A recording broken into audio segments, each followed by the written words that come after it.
Good evening, Superintendent, members of the board. My name is Elizabeth Whiteside, and I am this year's Raisbeck Aviation PTSA president. I have two critical points to make.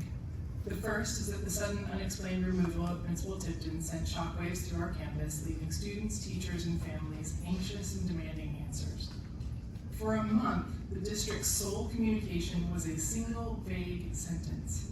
Principal Therese Tipton is on approved leave. Most families assumed she was on vacation. After 5 weeks, we now know she's not coming back. So while we appreciate that an interim principal has finally been named, the complete lack of transparency and transition planning up to this point has severely damaged community trust.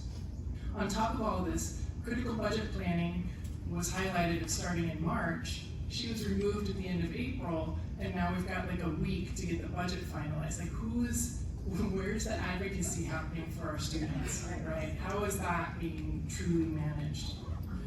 And then second, I want to correct a false narrative regarding a conversation I had last Friday with Board President Van. We met to discuss the Raisbeck community's frustration over the lack of communication regarding Ms. Tipton and the future of our Career Center.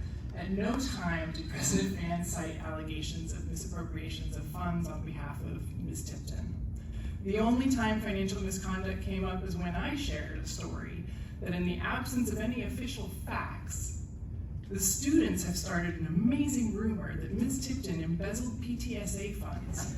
So as PTSA president, I want to state unequivocally that all PTSA funds are accounted for. Our principal has never had access to them. And President Van properly maintained personnel privacy, and any rumors to the contrary are entirely false.